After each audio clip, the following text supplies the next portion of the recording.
I'm doing good, one day at a time. Experiencing God's grace, experiencing God's love, and just, seeing what the Lord's doing in the midst of everything that we've been encountering. I mean, He's still Lord either way it go. It doesn't change Him. Hi, everybody. This is Emiliana Martin with Revivalist Conversations. We'll be joined by my friend Dwayne Eison. He is an amazing man of God, in addition to being a probation officer. He's also a mentor to young Black men. Tell me a little bit about your background. I know that you are a probation officer, and I also know that you mentor young Black men. Currently, I am a probation officer, which will classify me as a law enforcement officer. I obviously work with people who are given another opportunity to redeem themselves, in life. I wouldn't call it like a babysitter, but I like to look at it as a counselor or a mentor to try to keep people, on a safe passage. Try to get them to see life in a different way. It's like riding a bike with training wheels, so that once I feel comfortable with them being able to ride that bike, and making the necessary turns. I mean, you still get the assistance, but you could take the training wheels off, kind of give them a lot more freedom to try to find themselves and, find a purpose here on this earth. Before that, I was working and coaching football. So I was working with a lot of at-risk kids. Well, actually, before that, I was working in a juvenile hall detention center. And before that, I was working at an at-risk school in education. So I had a firsthand, to work with kids who had like serious behavioral problems. And because of the behavioral problems, it kind of impacted their schoolwork. So, we tried to come up with a plan to just kind of guide them and mentor them, give them another way of seeing life other than what they used to. And I was very fortunate to do that. And then, get the opportunity to work in the detention center, then coach football, and to where I'm at right now, being a probation officer. I like to look at it just as a mentor, as a counselor, because that's, in essence, that's what you're doing. You're mentoring and you're counseling people in life. It's not just so much as, well, you can't do this, don't do this. I learned in working in education, doing tutoring kids. You can't just tell them that 2 + 2 is 4. You got to show them why 2 + 2 is 4. Because you show them that, then they'll understand that 4 subtract 2 is 2. They have to have a meaning and an understanding. And in our field, we like to call a revelation. They get that, then they can do it on their own. Then it opens up a whole nother world. Mm-hmm. But if I just say, do this and do that, you don't put no reasoning behind it, then, and most times they're not going to comprehend that. It's not going to, like, they'll hear it, but you're not going to be able to allow it won't take root, because they have to see that there's a reason and a benefit for while you're trying to get them to do something that they either feel like they can't do or they don't want to do. So in other words, you pastor young men. Yeah, that's how I look at it. I agree. Tell me about how you have been experiencing these last 2 weeks. How has it impacted you? Well, obviously, any life for me, regardless of race, I have an appreciation for. So any life that's taken, especially in the manner that it was taken, it's always disheartening and frightening. It's a sad thing to see. Now, here's a dynamic for me. Me being a man of God, my responsibility is to love. So it's to forgive. So Amen. Obviously, that's the first approach. That's been rooted in me enough that I can see something like that take place, and then as a Black man, still forgive and still not hold a resentment, as well as being a law enforcement officer, realizing that not all police officers are bad. Not all law enforcement officers are handle the situation the way the officer handled the young Black man. Yeah. So for me, there was a balance, because I'm in 3 different categories. even though I work in law enforcement, still they're not all responding and conducting themselves in that type of manner. So I was never conflicted. I just was like, okay, Lord, where's this gonna go? Now, obviously, I didn't like it because I'm like, this is ridiculous. This has to stop. This is becoming a major problem. Every time I walk out that door, I'm asking God's grace, because while I may be a man of God, that's not how they look at me out there. When I say they, people, not everybody knows that I'm a man of God, but when they first see me, they see me a black man, they see a big black man. So the reaction wise, I mean, I get it all the time. Either people across the street, or people won't say nothing. They'll keep their heads down, or they'll suspiciously walk. They'll see me. The neighborhood that I live in is a very nice neighborhood. It's pretty diverse. Not a lot of African-American people here, but other races. So when I first moved over here, certain areas that I would walk, because we have a big park around the corner, police would be there. I mean, I know they were doing their rounds, but like, I kind of know how law enforcement works. I know when you go in certain neighborhoods and you see the police just roll up out of nowhere, yeah, someone's called the police. Wow. They put I don't want to say a word out there. I won't say they put a word out there, but a call has most likely went in to, and they could be overdoing it. Hey, there's a suspicious person in my neighborhood. That's someone who, I mean, especially if they're not used to me being in that neighborhood, I can kind of understand that. But if I'm not doing nothing, I'm just going for a walk. I'm not going like an inopportune time, and meaning like that, I'm not late at night, which would be nothing wrong, but I'm not like peeking in nobody's yard or nothing. I'm just going for a walk. I'm not going in someone's driveway or nothing like that. So it's been a balance, because I don't want us to forget the main thing in all this, and that's God's love. As much as God loves George Floyd, he does love the police officer, Right. who committed the senseless death, to Floyd. I want to ask you about that because I worked in a mental health facility where I was trained in de-escalation tactics, but also on how to isolate somebody either by yourself physically or, one-on-one, or usually it was with two people where you could restrain someone without putting your knee on their neck. How come those tactics aren't being exercised in police departments? What that officer did is not something we're taught. Now, you're just, if I want to use the word, secure the defendant. That meaning like you just want to make sure that he's in a position where he cannot get up and run or cause any problems. In Right. his case, he wasn't restraining. That's why I didn't understand why the officer, and I know some people made an argument that, well, what was he doing beforehand? I don't care what he was doing 10, 15 minutes beforehand. Right there at that moment, if he's not resisting and he's just laying there and he's telling you can't breathe, I can't breathe, you have to give him assistance. And that's how we're trained. That's why I said I don't blame that on the training. I blame that. That's on him the doing his officer. training. Now, yeah. Now, if he was resisting and the officer was doing that and the guy was saying, I can't breathe, then what you do is, as long as the guy on the ground is restrained, as long as he's restrained, like he's not a threat, then there's no need to put your knee on his neck. I know sometimes you'll see officers, to gain balance, they may put the knee on the shoulder blade close to the back, but try to limit that if you can. And if you do, we're taught how to do that. Now, that's how my department is. I'm going to assume that their department doesn't teach them that. Now, the whole neck thing, I've never been trained to do that, ever. I personally think that was more of his thing, of him doing his own thing. And like I said, if someone's pleading that I can't breathe, you don't ignore that. That's not something, again, if he was resisting and fighting, then I would totally understand. But from what I saw through the video, he wasn't doing that. I mean, he was just laying down saying, yo, I can't breathe, I can't breathe. So that to me is not a lack of training. That's someone that's not implementing the training that's been given to them.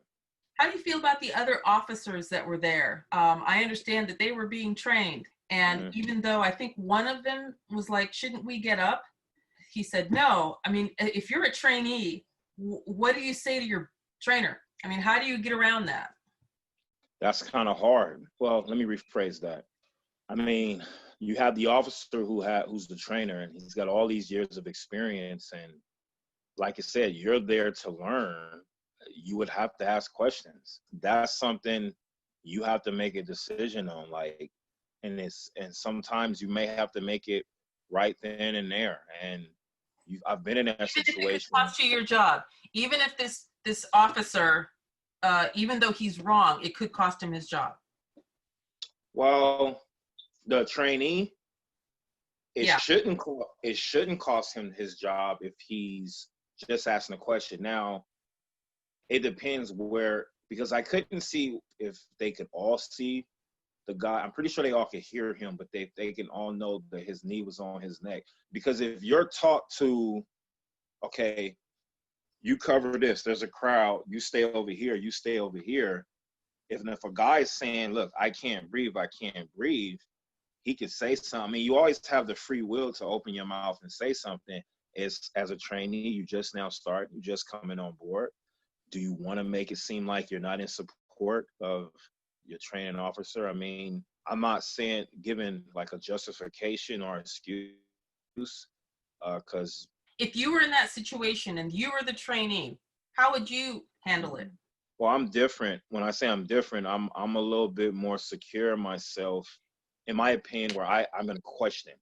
I'm just going to say, hey, he said he can't breathe. Is everything okay? Is everything okay? But if he was told to stay post wherever he was at, and he leaves that to go check, I mean, that may be a potential problem. And then you have to understand, like, and what would you do? Me personally, what I would do is I would voice, hey, Sarge, if I was in charge, is everything okay over there? He's saying he can't breathe. And then they said, 8-9 minutes went by. At that point, I mean, you gotta keep saying something. But at the same time, if he was on a post, like, you're supposed to be watching the crowd, whatever, you can still voice it. I mean, you can still say something. You just have to be prepared to give an explanation, because a report is going to be taken from everybody, and they're going to ask everybody, hey, did you hear his pleas and his cries? Well, yeah, I heard, but I didn't know that his knee was on his neck, but you did hear, though. Yes. Well, why didn't you leave your post to go and investigate? So for me, yes, I would do that, but that's me. I can confidently say, because of the way I am, that I would say something. Now, would I go in and physically remove him off his neck? I mean, that's not the question you're asking, but it's just one of those things. Seems like it's so easy, but it's not. But it's not. That's what I'm saying. Yeah. So in his shoes, that's why I can confidently say, for me, and I don't want to say that and let me rephrase that, because I don't want to say the officer was not confident in himself. A lot of things is going on in his head. Should I say something? Should I not say something? I mean, we're all constantly aware of things that's going on. And he chose, I'm pretty sure he didn't expect the dude to die. But it's like, once he dies, like, oh, shoot, like, this dude is dead now. Okay, now you got to give an explanation. Now, like I say, most officers that I've been involved with, trust me, they want to say something, and in some cases, they disagree what's being taken place. But it's just one of those things where, do I say something or do I not say something? You got to say something. You got to be able to respond. But, because I don't want to put him down. But in that situation, it sounds like it's the easy thing to say and do. But since you're asking me, I can honestly say that, yeah, I would say something. Now, will he listen? Well, I did my part. So once a report is written and if investigation is started, well, I did my part, and I said my part. Here's what I would have done. And I'm no cop, but I play one on TV. But for me, I'm like you, I'm mouthy. And I would have said, this ain't right. Yeah. This, and at some point, me personally, I would have pushed him off. I'm like, you can't do this. Yeah. I mean, and assuming they have their body cameras on, it would be, what I just did and said would be justified in a court of law. I'm like, you're going to kill this man. I can't be a part of that. Would that have been appropriate? Depends on who you're talking to in terms of being appropriate. That's completely subjective. Yeah, because the reality of it is, some people will look at it as, yeah, you did the right thing, but other people will be like, nah, man, you shouldn't have did that. You don't do stuff like that. But that's where it comes in. This is where these are decisions that have to be made. And Aren't there some ethics? If it were me, aren't there department policies that would shield me from a negative report in my personnel file? Yeah, there are policies, but your actions will be considered as well too. It doesn't mean that you will be in the wrong or nothing like that. It just means, your actions will be considered. Again, if you were told to stand on a post and watch here to make sure the crowd, no one comes out the crowd, and you leave that post to go, I'm not saying it would be held against you. No, I'm not saying that, but your actions will be considered as well. But in terms of department policies that would protect, I don't think you'll get a negative report. Because I can easily say that the negative won't come from, your report. It may come from your peers. You're between a rock and a hard place. It puts you in a very difficult situation. A conundrum. Yeah. The right thing to do obviously would be to push him off. And if you have that opportunity, go forth and do it. And I'm not saying you leaving your post means that you're going to get in trouble. No, that's not what I'm saying. I'm just saying that everything is going to be reviewed and you should be okay. Now, among your peers, that might be a different thing. And I say might. You're juvenile probation or adult probation? Adult. How are the men of color taking this right now? Do they know about it? And what have they said? I mean, the few that I've talked to about it, they don't like it. They don't like it. I think there's a combination of frustration because this has been going on for years, but then also a justification for some people who refuse to change their ways because it fuels into what they believe that the police is out to get us. The police is out to kill us. I wouldn't say the police in itself is out to get anybody, but I will say that there are some people who feel a certain way towards Black men. So some of my defendants, that I work with, I've shared with them, and they've encountered some really good officers, whether they were Black, white, or Asian. So for some, it feels that this is what they've always felt like, that the police has something against Black men. And then the others are a little bit understanding that all officers are not bad, which they're not, right. And all officers are not doing what, some of these officers are putting themselves in position. Well, just speaking on how they feel. And it's not like a half and half. I just got a few who feel like, yo, man, this is crazy. They out here killing us. Where the rest, right, they're a little bit more understanding. They get it that like, yo, man, this is not, he doesn't reflect everybody. Right. Do you have children? No. What do you say to a mom of a Black man?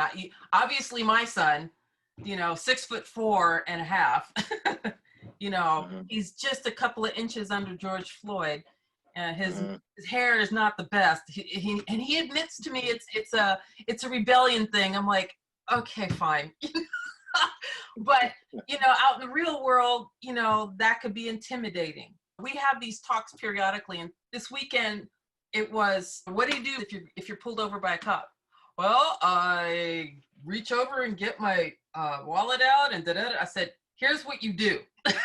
Because he was kind of like, I said, you grab your wallet, you put it on the dashboard, and when he gets there, your hands are on the steering wheel like this.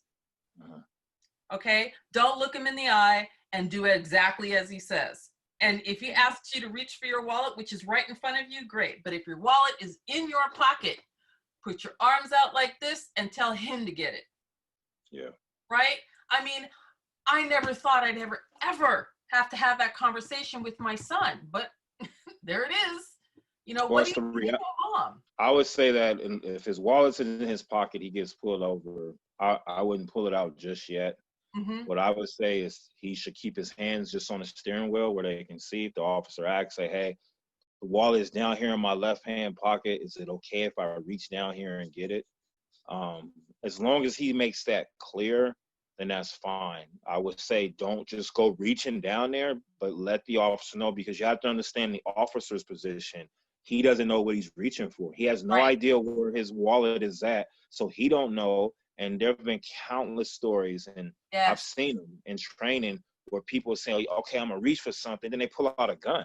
I mean, I've seen women have guns in like between their legs and their just between their leg and their skirt, and they're like, well, can I reach for it? And the officer, I mean, not expecting her to reach for anything else, she reached down and pulls out a 22 or something like that. So I would just say, I mean, that actually is a really good. Interesting you point that out, because Philando Castile, he said point blank, I'm a licensed carrier of a gun and I have it with me. Even if you make that admission and you try to be peaceful about it, it cost him his life anyway. Yeah, from that, I couldn't recall if the officer said he was reaching for his ID or if he was reaching for the gun. Now, when he told him that he was a licensed carrier, you don't have to reach for it. Just say, look, I can show you my ID and I do have a gun on me. Now, I've been pulled over by police before. They've ran my license plate and they knew I was an officer, but they still put me over and they say, and I have my hands up on the steering wheel. Isn't the courtesy for you to just be left alone? It is, but I mean, if they have a probable cause to pull me over, they can. A probable cause meaning, oh, you're a black man, let me pull you over. Well, not in all cases. Not all cases is like that. So what I do is, this is before I got into law enforcement. I calmly, and this happened when I was in college, and my mom was living in Morgan Hill at the time.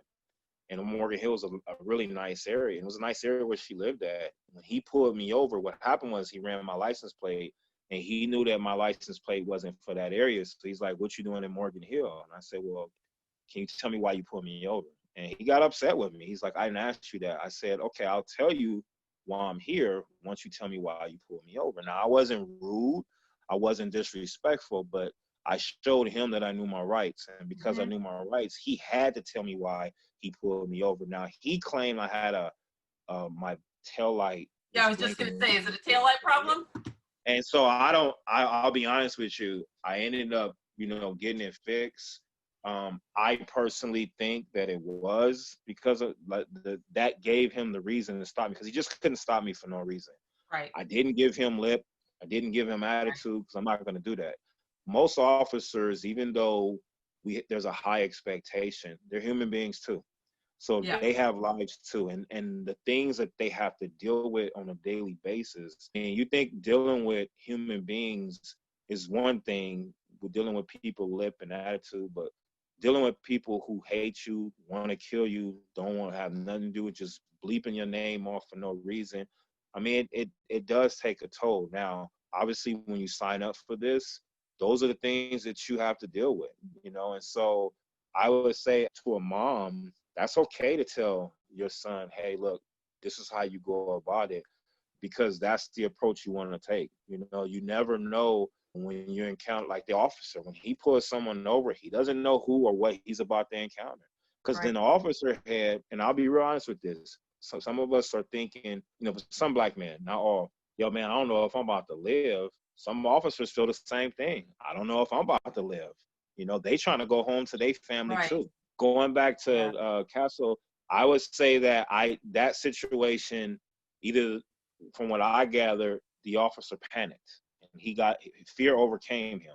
I don't know if what's his name reached for his gun, because even though he may be licensed, don't reach for your gun. You don't want to do that, because we're trained that if you reach for a gun, that comes up, there's all bets are off. There is no more conversation. There's no more talking, because there's really nothing to talk about. So I would say, be in the trunk in a locked case. For who? If I'm driving down the street and I have a gun, isn't my gun supposed to be in the trunk in a locked case? Officer or the concealed carrier? Me. So I'm not an officer. I'm a concealed. Right. I'm not concealed. I'm driving down the street. I get pulled over because, busted tail light. But my gun is in the trunk, apart from the bullets, and they're both locked up. Should I even mention I have a gun? You can. I mean, you could tell them like right then and there and say, hey, officer, this. Shouldn't the gun also, as a matter of course, shouldn't the gun be in the trunk, out of reach? That's a good question. For concealed carriers, I'm not 100% sure. I don't have an answer for that. But I'll look into that because Okay. I know as for us, we carry ours with us. Now, once, as On long as your I'm person? going, yeah. Now that's when I'm going to and from work. You know, as long as I'm coming straight home, we have certain policies that we have to adhere to. Now, someone who's just a concealed carrier, that's a good question, and that's something I'll look into. But most concealed carriers, they carry their gun on them. I don't know a lot of the people who take their gun off and put them in the trunk, and they may very well, but it'll be definitely something that I would look into. Okay. Not that I'm going to be doing that, but I have actually thought about it, but no, no. I mean, Uh, it's optional. I mean, if the officer is asking to look into your trunk, you could tell them. I would tell them then, oh yeah. but you don't have to volunteer that information unless you really want to, because again, he's not pulling you over for the gun. The gun is on your person, yeah. Because like I said, Basically.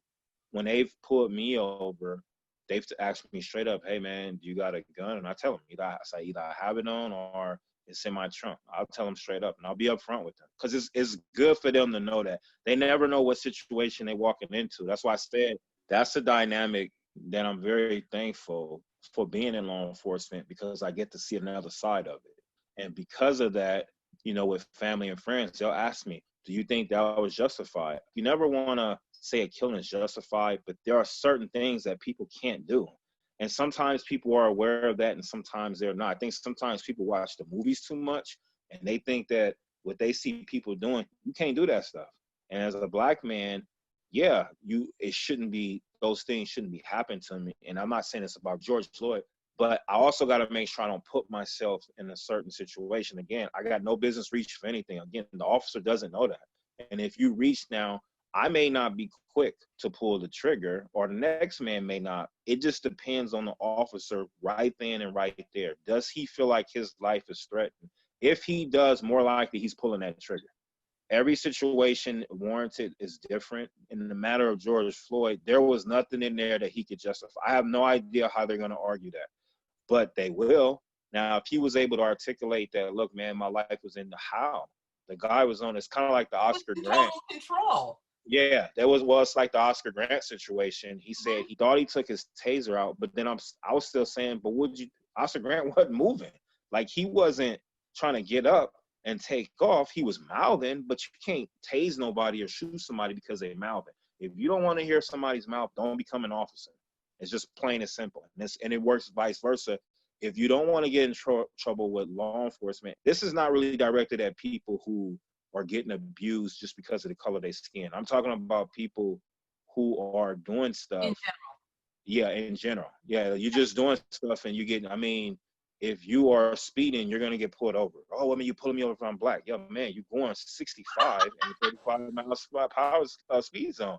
I got to find out, make sure that you are okay, because if not, you become a threat. Because if I let you go and you crash or run someone over, that falls on me. That's on my conscience. Right. And police will say, hey, didn't you stop that person? Yes. Why'd you let him go? Oh, well, man, I didn't want him to think because he was black. What the heck? Nah, it ain't about that, you know? So it's a balance, because what has been happening to black men and what still happens, that's real. Man, that's legitimate. I mean, even before I got in law enforcement, I encountered that ever since I was in my teenage years. And my mom, and I always feel like the wisdom of God was like, you know what, man, I ain't gonna get into it. They got guns drawn. So what I'm gonna fight them for? And I remember my brother, he got into it with the police. It was like 8 officers, and I had just got home from work that 8? were surrounding him. Yeah.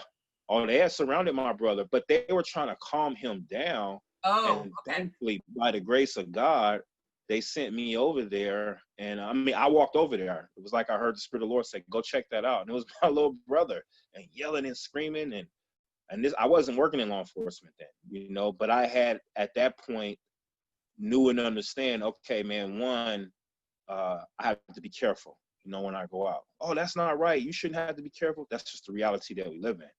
You know what I'm saying? I have to protect myself. So I ain't gonna give you no incentive for you to do anything to me. And I'll tell another story. In college, a good friend of mine, we call him Tiger because he looks just like Tiger Woods, and he's African American and Asian. and he Oh, lived in. you don't want to hear my Tiger Woods impersonation. It's really bad, but it's really good. But anyway, go ahead. Honestly, it's bad, but it's good. So bad that it's good. I got you. Right.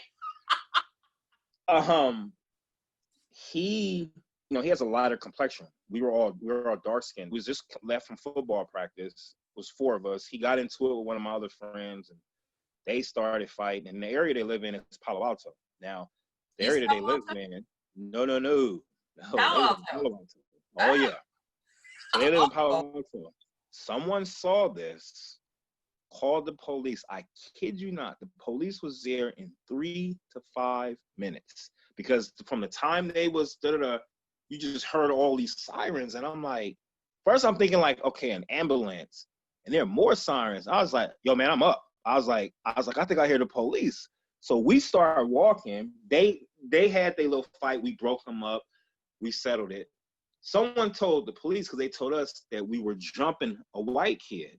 And we wasn't jumping him. I mean, of course, yeah. Because it's always about some white kid. Exactly. And because my good friend he's a lighter complexion, it looked like it was 3 against 1. But no, it wasn't. Once they started going, first we was like, man, we just gonna let y'all have at it. But then it was like, yo, dude, now let's break this up. So once they settled it, someone called the police. I don't know who it was. They come flying out of nowhere, and it was like 6 of them. They was 6 deep. Pulled us out. Get on the ground right now. Get on the ground right now. Da da da da. I'm like, okay, do it. Don't want no trouble. So we got on the ground. Now my boy, he didn't get on the ground. Oh. He's like, no. He's like, because I didn't do what they say. He said I didn't do anything, and that's the feeling that a lot of people have, not just black, but people, when they feel like they didn't do nothing, I'm not going to comply. The only problem with that is, as an officer, if they're not compliant, it's supposed to be, we'll talk afterwards, but some people are like, nah, we ain't talking because I ain't done nothing. So you have to use wisdom, and you have to say, okay, yes, I didn't do nothing. And if it is, then file a complaint. But don't put yourself in a position where you're going to get shot. They took, thankfully, because where we were at, by the time they stopped us, because we had already started walking. So we're getting ready to walk across the street, and all these police officers come. We were on such a busy, it's called Oregon Expressway. It's so busy that way. Yeah. So you know where that's at. Yep. I'll probably say that's the only reason why he probably didn't get shot. We were somewhere else, he possibly would have gotten shot. But thank God he didn't. What they did was they just tackled him. We told them what happened. They told us, they said, look, we're sorry this happened. Someone called us and said 3 black men was jumping a white boy. And I was like, so y'all got here that fast? I was like, yeah, because the police department's right down the street. I mean, yes. Yeah. And so I told them, my thing to them was, if that was 3 boys jumping a black guy, would y'all would have gotten here so fast? And he couldn't give me an explanation. This is when I was in college. He couldn't give me an explanation. They probably would not have called. Probably not. But they got there in a hurry. But it was just more grace given to us and more of an understanding. Okay, there are certain things you can do, even if you say, "Look, man, this is unfairly, justly wrong." I would not. Well, if you choose to take that stand, then you have to. And I don't mean it like this in a negative way. You're going to have to be prepared for the consequences. Yes. And my whole thing with life is, if we were fighting fire with fire, I can get that. Then I'll take the stand violently. That there's ways that we can go about this where we not only live to see another day, but you're either going to get that officer training or you're going to get him out the force, because that's not what the police should represent. Now, that's not what they should represent. Now, will they represent? You're going to always have, I feel, not always, but you're going to have some people who are going to insert their views into what they believe. That's why I make it very clear, it is not us against them, meaning, well, law enforcement against the bad guys. No, because not all law enforcement is good guys. Not all people who have committed crimes are bad guys. They made some bad decisions and they made some bad mistakes. They need a second chance, just like some of these, like this officer in this case, 12 to 18 complaints.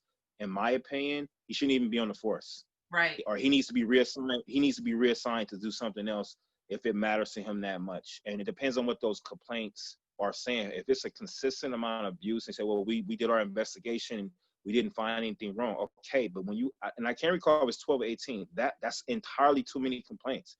I don't care if, It was you 18. know, yeah, 18, that's way too many. What type of discipline was handed out? What type of training? And you can hand out all those things to cover yourself as a department, but if it's what's in the heart, that's why the Lord, you know, that's why David said, create in me a clean heart, renew a right spirit within me. That's why I said during this time, this ain't just about, you know, Black people and the police. This is all of us. This is the body of Christ too, because they need to let the Lord search their heart. They'll be probably surprised that while there may not be no prejudice in there's probably some racism in there. And of course, some people feel like, oh, I like Black people. I invite them to my house. Oh, I like white people. I get along with all white people. No, it has nothing to do with that. That still doesn't mean. If you like all white people, can I marry your son? Exactly. Exactly. And that right there brings a good point. And someone has said that recently, like, if you're gonna, it was a coach, he said, if you're gonna cheer and be all in support for them on the football field, when Texas. and they're helping your team win, you're gonna feel the same way when it's time to promote somebody.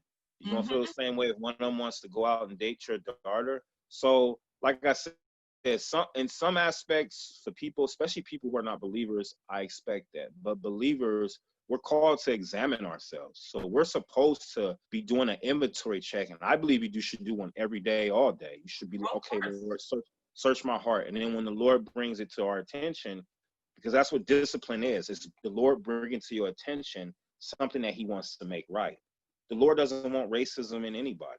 You know, he wants us all to be loving and helping one another. So that's why I posted. I'd say, look, it's not that all lives don't matter. No one's not saying that. But some people don't even value Black people. They don't think that Black lives even matter. So some people think it's a movement. No, it's just us. And I say us because I am Black. It's just saying that Black people lives have a value. You can't just take a life away and say, okay, man, he ain't nothing anyway. This is just one less scum on the earth. That's not how you look at life. You're not the judge. So no one has that authority to say that, okay, well, this person, I mean, even with the officer, you know what my prayer is that he would see my Lord and Savior, our Lord and Savior. Yes. The Lord will heal his heart of whatever reasoning, whatever justification that he has in his heart that he has towards not just Black people, but life in general. And you have some people who minds construed towards women. It's not just a race, but it's also with gender. And so my prayer is that he would come to know the Lord so the Lord can heal him of all his hurts and his pain, because God made him for a purpose. Jesus was sent to die for us all. So when God says, I so loved the world, I gave my son, that's all of us. And then I know some people don't want to hear that. Oh man, screw that. He needs to get the electric chair. Okay, he gets the electric chair, and then what? I'm more concerned about his salvation. I mean, how much more powerful would it be if he did, in fact, get saved, scales fall off of his eyes, and then his testimony of repentance? Yeah. And what he wants to do to make things right. Can you just imagine the revival? Yeah. I mean, I really feel like this is an opportunity for the church to say, okay, we need to re-examine ourselves. This isn't working. So far, the response by the church, the Black church, that's one thing. It's the white church, the white evangelical church. It's almost as if they're saying, well, that's his fault. He shouldn't have done it. I was like, what? How have you felt about the white evangelical response to all of this? Because what I see, it scares me. Well, what I see is, because what I've heard some people say is, I'm just going to trust it to God, or I'll just pray on it. Okay, we've been praying it. We've been entrusting it to God. We need to take the kingdom of God, God's way of doing things, and we need to implement them. Now, especially for white evangelicals, they have a power, they have a voice. And there's nothing wrong with saying, look, I'm supporting you because of why? Because you're God's son, you're God's daughter. Yes, I'm white and you're Black, but we still belong to the kingdom of God. Right. Remember the story in Luke 15, I think it's Luke 15, where Jesus was given the parable of, okay, there's 100 sheep. Right. 99 is here, and then one gets away. but Lord, you got 99. Yeah, but that's still part. I'm not gonna leave just that one out because I got the 99. And in Right. this case, And it's with not that you don't love the 99. You're just as concerned for the 99 as you are for the one. exactly, and that's how our Lord is. And so, what I do is when I'm like, okay, Lord, search their heart, give them revelation, because if they don't want to speak out, they're not going to speak out, and I'm not going to hold it against them. I'm just going to be like, Lord, if they are crying for revival and they don't see this as an opportunity, Lord, search my heart. That's what this is about. Right. The Lord will get vengeance and he'll get justice, but I need to search my heart. And that's why I said, even me, because, oh man, this happened to a black man. Yeah, man. No, dude. First thing I did is one of the things I did is I went to the Lord. Okay, Lord, search my heart. If there's any racism in there, and the Lord told me this like 2-3 years ago, he said, search your heart. And I was like, Lord, I ain't got no racism in my heart. And, I was like, well, I ain't got no racism. I don't hate nobody. And the Lord said it has nothing to do with hate. But he said, if someone mentions something about black people, like if they say it in a negative way, you get upset. And you get upset because you're black. Yeah, exactly. I was going to say, this is specific. It's a combination of, that's a disrespect to God to think that this race don't even exist or has any value. But that's the significance of God. He's able to make so many different cultures and show you like they have so many giftings, and I'm going to get them all to come together. He's the only one that can do something like that. So when I see what I see, I'm not mad at some of the white ministries. I just hope that they are seeing what the Lord is trying to get their attention. And that is, we have to all examine our heart. I like what you said. I like what you said about they've been praying for revival. The revival that they're seeking is here. Like you said, it's here. They don't like the fact that they might be on the wrong end of it. Yeah. Does that make sense? It's hard for, I don't know about you, but I have a hard time admitting when I'm making a mistake. I mean, it's gotten easier over the years. It's like, oh, in fact, I cannot count the number of times I messed up and my son called me on it. I mean, he just cold. I'm like, oh, yeah, yes, you're right. You're right. My bad. I'm sorry. I shouldn't have done that. And immediately he's like, he's ready to pounce. He's like, and I just dismantled that because I made a mistake. The revival is here. The revival we've all been praying for. The revival we've all been hoping for. That, how we've always, when we were at CHOP, we all knew, we could feel it. Something's coming. Something's coming. Something's coming. It's going to be glorious. It's here. Tell me a little bit about the response by people at CHOP without naming names. I think it's been beautiful. Really? I mean, oh yeah. I believe it has been genuine. I think it has been beautiful. In my opinion, it has been beautiful. When you're telling me that it's been heartening, that is so good. That is chicken soup to my soul. If it's getting through to the past, yay. Glory to God. Glory to him. This is the revival we've been waiting for. If that's what's happening, yes. Yeah.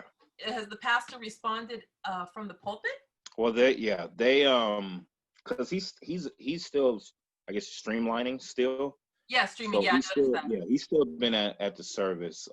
He's been very supportive, as well as Pastor Wendy and Jordan and Andrew. Andrew did a beautiful message this past week, and then Jordan followed up something on Instagram. Pastor Andrew. Yeah. Pastor Andrew, and you could almost say, might as well say, eventually Pastor Jordan. Yeah.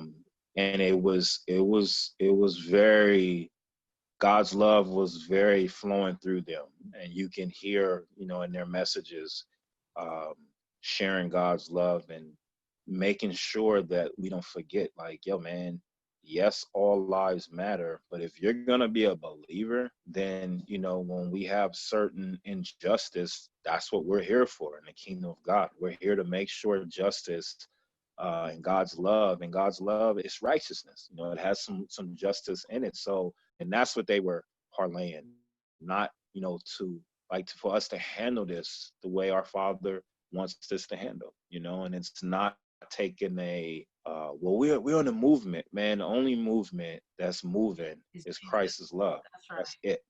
That's it. And that's why I said I had a very interesting conversation with one of my Christian brothers from college. And he thought I was trying to say that I'm a black man. I said, you're disrespecting who God made me. He made me a Christian black man.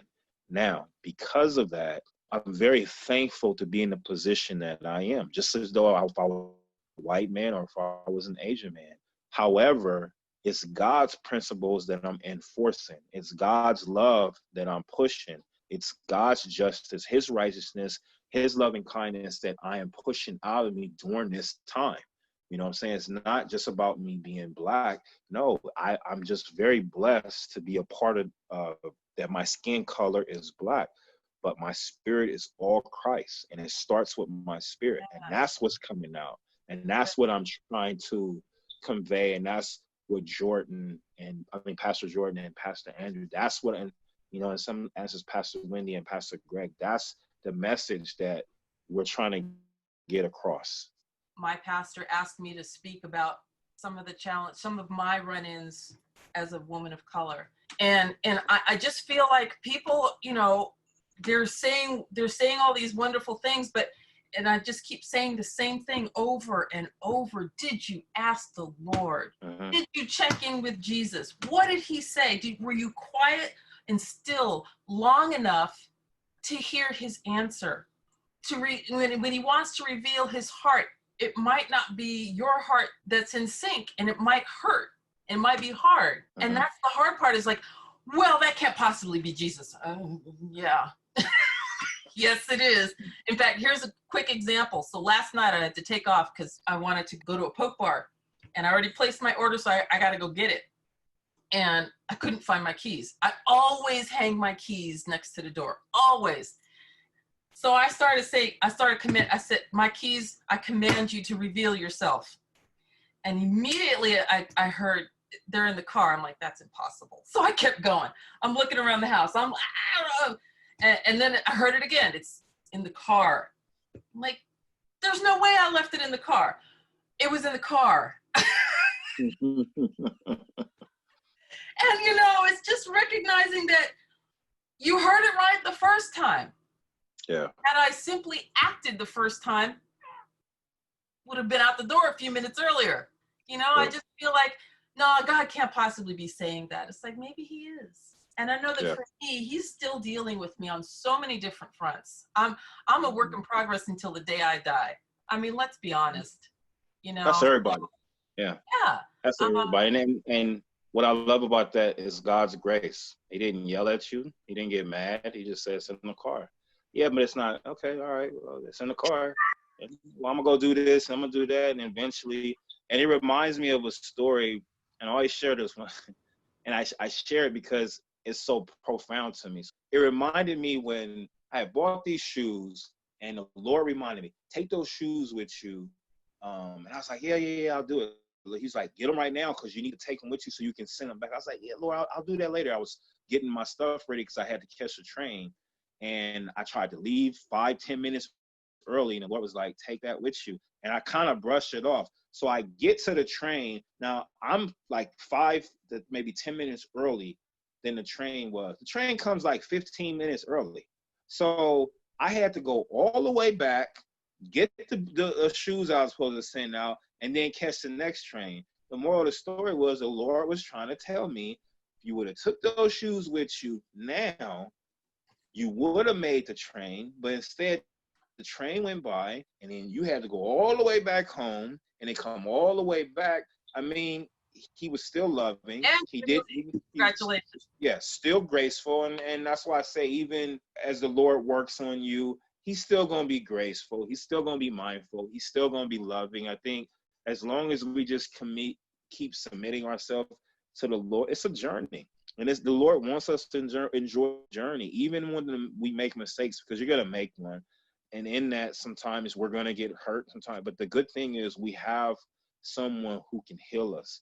Think about the people who don't allow the Lord to heal them. It's like not going to the doctor. And Yeah, you had someone say, "Oh man, I got this condition. Well, did you go to the doctor?" Nah, man, I don't believe in going to the doctor. So what are you gonna do? I'm just gonna live with it. You Suffer. crazy? Yeah, I Say it like again. suffering, so just let me suffer. Yeah. Please bring So it on. he I'll just even stay home and suffer. yeah. So through it all, I feel like the Lord is gonna, he's gonna continue always. I mean, it's just like as long as you show up to the doctor and you let the Lord operate, he gonna do his Yeah. thing. That's what the whole put the fire in the furnace, and I looked up, I studied diamonds, and I was very intrigued how when you find diamonds, I mean, man, and gold, like you still got to put them through they got to be cleansed. Gold, you got to get all the impurities out, and so it has to go through the fire to get refined, and it just comes out even more valuable. Same thing with diamonds. Once you clean those bad boys up and straighten those things Beautiful. out, I mean, diamond is a beautiful thing to behold, and that's what we all are. And I believe as long as we continue to submit to the Lord, and he's not giving us a spirit of fear, but love, power, and a sound mind. Because before, okay, man, I work in law enforcement and I'm a Black man. I can see where I could go either way. But I made sure my prayers when I got into this field, okay, Lord, because I didn't really want to do this. The Lord opened this door for me I went to school for business. I went to school for finance. And so the Lord opened this door for me to get involved in law enforcement. But I didn't want to, I wanted to make sure that while I'm here, I'm not a police officer, I'm not a probation officer. It's what I do. It's my assignment. It's my job assignment. It's the same thing as a Christian. Even as a Black man, I carry myself as the Lord would, Lord, you're going to act like how a Black man, I don't know how a Black man acts. I know how Christ acts. Was this how officer act? I don't know how officer acts. I know how Christ acts. Well, you a man, you act like all men. I don't know how men act, but I know how Christ acts. You see what I'm saying? Right. So I try to take that mentality, and that's all grace, because there was a time I wasn't a Christian. So I was being who I thought a Black man is supposed to be. But as I continue to mature as a man of God, and when that opportunity comes to mature as a husband and a father, I'm going to take the same attributes that the Lord has laid out in his word for me to be and to conduct myself to get the full result of what I've been destined to do. Yeah, yeah. And I think that's a great place to end. I mean, thank you so much for taking the time to talk to me. This is so important. People need to hear what you have to say. We'll be talking some more if you don't mind at some point. Yeah, sure. Because this is an important conversation. You let me know what. Yeah, you just let me know what works for you. All right. Well, thank you so much, and thank you to everyone who is listening.